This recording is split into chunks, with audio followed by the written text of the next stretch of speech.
The weekend was supposed to fix us. That's what he said when he booked the cabin. No phones, no work, just us, he told me with a smile that almost felt genuine again. And for a moment, I wanted to believe him. The cabin sat deep in the mountains, surrounded by pine trees and silence thick enough to drown the city out completely. Snow covered the ground outside, while warm amber light glowed through the windows inside, making everything feel softer than reality. Perfect. Almost too perfect. Dinner started well enough. Wine, music, small laughter that sounded unfamiliar after months of tension between us. We talked carefully, like two people trying not to touch old wounds hidden beneath the surface. But then his phone rang. Everything changed after that. He stared at the screen too long before answering. "I need to take this," he said quickly, standing before I could respond. Something cold settled in my chest immediately. I watched him walk outside onto the cabin porch, shutting the door behind him. Through the frosted glass, I could see his silhouette moving sharply while he spoke. Not calmly, arguing. When he came back inside 10 minutes later, his entire mood had changed. "What happened?" I asked carefully. "Nothing. Too fast. Too automatic." I set my wine glass down slowly. It didn't sound like nothing. His jaw tightened slightly. "Can we not do this tonight?" There it was. That distance again. The invisible wall that had been growing between us for months. "I'm trying to understand why you're acting strange," I replied quietly, "and I'm trying to have one peaceful weekend." The tension hit instantly, sharp, uncomfortable. Silence filled the cabin after that. Even dinner tasted different now, cold somehow despite the fire burning nearby. Later that night he apologized softly while we lay in bed. "I'm just stressed," he whispered against my shoulder. "That's all." I nodded like I believed him, but something inside me stayed restless. Around 2 a.m., I woke up alone. The other side of the bed was empty. My heart tightened immediately. The cabin was dark except for faint moonlight slipping through the curtains. I sat up slowly and noticed the front door slightly open. Cold air drifted inside. I stood quietly and walked toward it, hearing voices outside. His voice. Angry. Desperate. "You said she'd never remember," he whispered harshly. My entire body froze. Another voice answered softly, but I couldn't make out the words. Then he spoke again. "If she finds out what really happened that night, everything is over." My breath caught painfully in my throat. What night? Fear crawled slowly through my chest as I stepped closer to the door. And suddenly, I realized this weekend was never about fixing our relationship. It was about hiding something before I discovered it myself. I pretended to be asleep when he came back inside. My heart was pounding so hard I thought he would hear it, but I kept my eyes closed and forced my breathing to stay steady while his footsteps moved quietly across the cabin floor. For a long moment, he just stood beside the bed, watching me. Then finally, he slipped beneath the blankets and wrapped an arm carefully around my waist like nothing had happened. Like I hadn't heard every word. I didn't sleep after that. By morning, the tension between us felt invisible, but suffocating. He acted normal, too normal. He made coffee, joked about the snow outside, even kissed my forehead while asking what I wanted for breakfast. But now every smile felt rehearsed. Every touch felt like distraction. And every time his phone buzzed, his entire body tightened before he checked it. Around noon, he left briefly to grab supplies from a nearby store down the mountain. The second his car disappeared through the trees, I saw his phone still charging beside the fireplace. My stomach twisted. I shouldn't have touched it, but after what I heard last night, I needed answers more than trust. The passcode opened instantly. That hurt more than expected, because it meant he trusted me enough not to hide the phone, while hiding everything inside it. I opened the messages. At first, nothing looked strange. Work conversations, family texts, random notifications. Then I found one contact saved with no name. Just a black circle. The messages made my blood run cold. She's asking questions again. You promised she wouldn't remember. If the truth comes out, neither of us survives this. My fingers trembled against the screen. Remember what? I kept scrolling desperately. Then I found the message that shattered everything. If she remembers the lake house that night, we're finished. Lake house. The words hit me like ice water. A memory flickered instantly in my mind, broken flashes I hadn't thought about in years. Rain, screaming, red lights reflecting across water, and then nothing. My breathing became uneven. Why couldn't I remember the rest?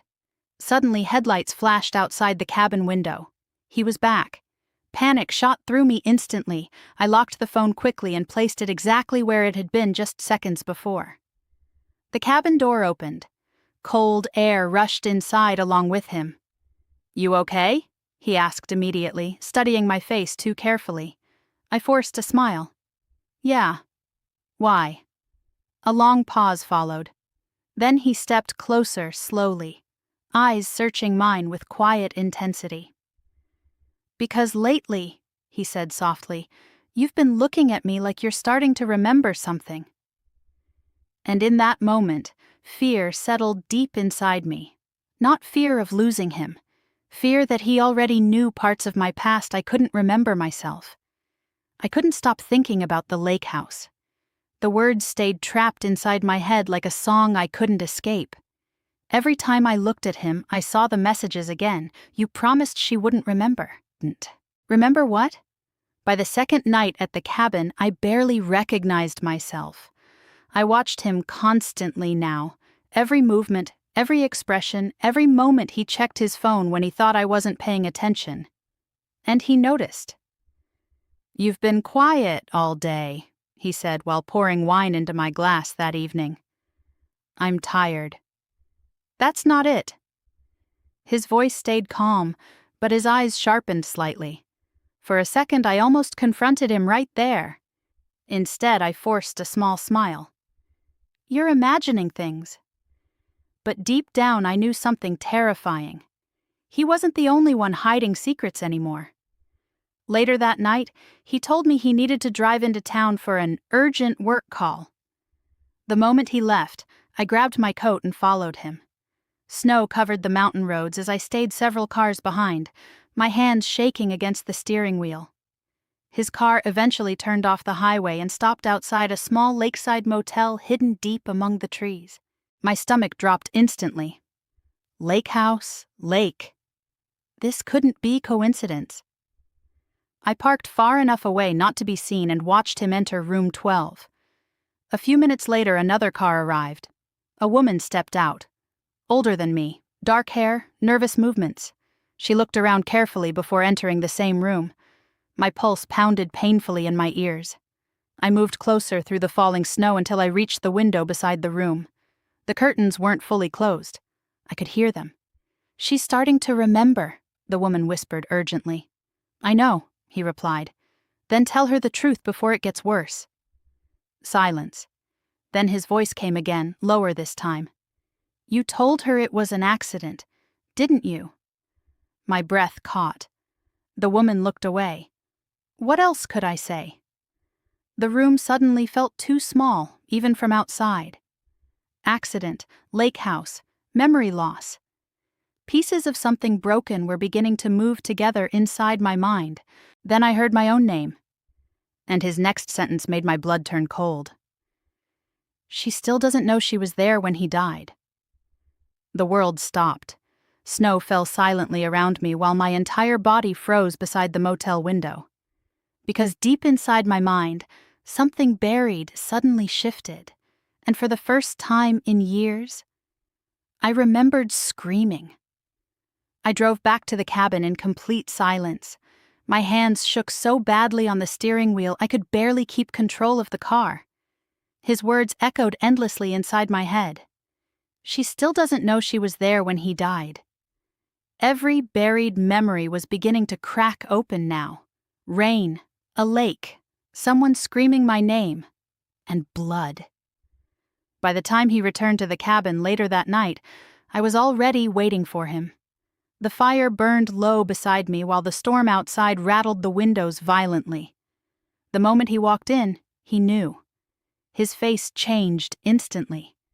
"You followed me," he said quietly. I stood up slowly. "Who died?" Silence. Heavy, crushing silence. He closed the cabin door behind him carefully, like he was delaying the inevitable. "Answer me," I whispered.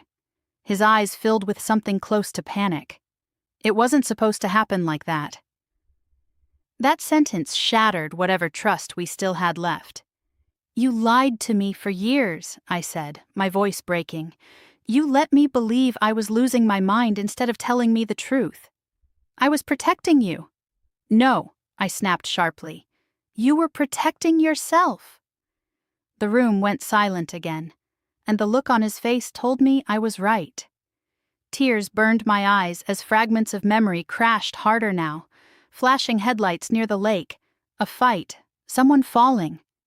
Then darkness. "You made me forget," I whispered in horror. His silence answered before his words did. Finally, he stepped closer carefully. "After the accident," he said quietly, "you couldn't survive the truth, so your family agreed to bury it." My chest tightened painfully. "And you helped them," I said. He looked away. That hurt more than anything else. Because suddenly I understood. The greatest betrayal between us was never another woman. It was the fact that everyone around me had decided I was safer living inside a lie. The storm outside lasted until morning. Neither of us slept. We stayed on opposite sides of the cabin, surrounded by silence thick enough to suffocate every memory trying to return. The truth had changed everything too completely for words to fix it now. By sunrise, I finally remembered enough to understand why everyone lied. There had been an argument at the lake house years ago. Loud, emotional, out of control. He wasn't the one who died. My brother was. And I was the last person who saw him alive. The memory came back in fragments. His anger, the rain, him storming outside toward the dock while I followed, screaming for him to stop. Then the crash, wood breaking, cold water, and my own voice begging someone to save him. I sat frozen near the fireplace as tears slid silently down my face. "He tried to help him," he said softly from across the room. "I did too." "But he still died," I whispered. He lowered his eyes. "Yes." A long silence followed. Then he finally admitted the part that destroyed whatever remained between us. "Afterward, your family blamed me. They thought if you forgot that night, you could survive it." I laughed bitterly through tears. "So everyone decided my memories were too dangerous for me? You were falling apart. And now?" I asked quietly. He didn't answer, because there was no good answer left. I stood slowly and grabbed my coat. He looked up immediately, panic flashing across his face. "Where are you going?" I paused at the door. For years, I thought love was the strongest thing between us. But standing there now, I understood the truth. Fear had always been stronger. "I don't know," I whispered honestly. "But I can't stay inside a life built on lies anymore." Then I walked out into the falling snow, leaving behind the man I once trusted more than myself,